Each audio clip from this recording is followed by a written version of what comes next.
Saudara-saudari, adik-adik, Bapak Ibu, para sahabat Tuhan Yesus di Paroki Santo Yosef Medari dan di Stasi Santo Thomas Yegan, juga para sahabat Tuhan Yesus dimanapun Anda berada, salam semangat, sehat selalu, berkah dalam, tetap bahagia, dan senantiasa tekun berbuat baik. Marilah kembali kita belajar ilmu sejati pada hari Selasa, tanggal 27 September tahun 2022. Bersama dengan gereja, kita memperingati peringatan wajib Santo Vincentius A. Paulo, seorang imam. Marilah kita mengawali belajar ilmu sejati kita dengan berdoa dalam nama Bapa, Putra, dan Roh Kudus. Amin.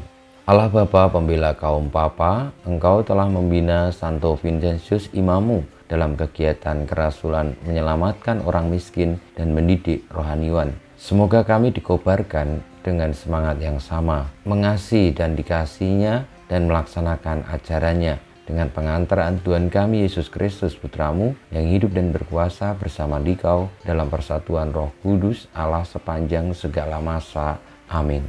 Para sahabat Tuhan Yesus terkasih, kita akan belajar ilmu sejati dari Injil Yesus Kristus menurut Lukas bab 9 ayat 51 sampai dengan 56. Ketika hampir genap waktunya diangkat ke surga, Yesus mengarahkan pandangannya untuk pergi ke Yerusalem. Diutusnya beberapa utusan mendahului dia. Mereka itu pergi lalu masuk sebuah desa orang Samaria untuk mempersiapkan segala sesuatu baginya.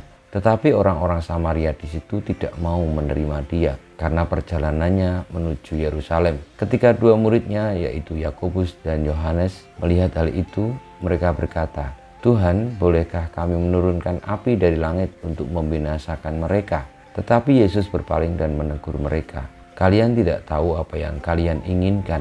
Anak manusia datang bukan untuk membinasakan orang, melainkan untuk menyelamatkannya." Lalu mereka pergi ke desa lain.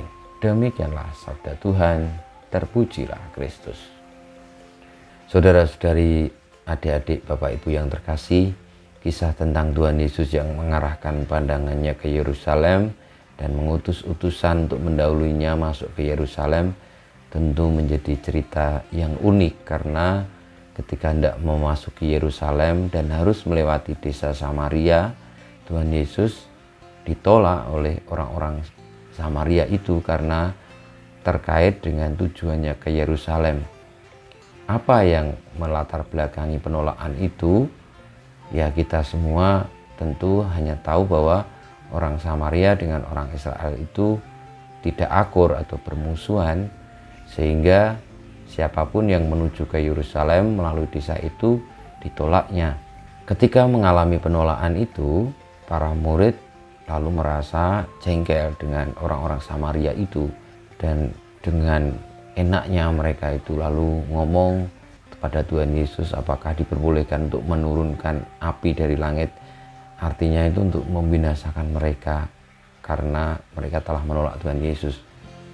Kata-kata para murid ini sebenarnya sungguh-sungguh sangat arogan, saudara-saudari, karena mereka merasa bahwa Tuhan yang ditolak itu pantas dibela, lalu pantas untuk melakukan segala macam mukjizat untuk menghancurkan orang yang menolak Tuhan Yesus. Nah, sikap-sikap arogan inilah yang lalu ditolak oleh Tuhan Yesus. Tuhan Yesus tidak menghendaki itu. Tuhan Yesus memilih untuk melalui desa lain dan mengatakan dengan jelas kepada para murid bahwa misi utamanya bukan untuk membinasakan orang, tetapi untuk menyelamatkan orang. Semoga kita semua memahami itu di dalam menjalani panggilan kita sebagai murid-murid Tuhan, dimanapun sampai kapanpun, bahwa Tuhan misi utamanya tidak untuk membinasakan orang, tetapi untuk menyelamatkan orang. Kalau kita bersikap arogan seperti para murid tadi yang hendak membinasakan orang yang menolak Tuhan Yesus, lalu kita bukanlah murid Tuhan yang sejati. Kita mohon berkat Tuhan, kemuliaan kepada Bapa dan Putra dan Roh Kudus, seperti pada permulaan, sekarang, selalu, dan panjang segala abad. Amin. Ya Yesus, jadikanlah hati kami seperti hati-Mu. Tuhan bersamamu dan bersama rohmu, kita semua hidup kita, perjuangan kita untuk mengikuti jalan Tuhan Yesus, yakni bukan untuk membinasakan orang tetapi menyelamatkannya, senantiasa dibimbing, dilindungi, diberkati oleh Allah yang Maha Kuasa, Bapa, Putra, dan Roh Kudus. Amin.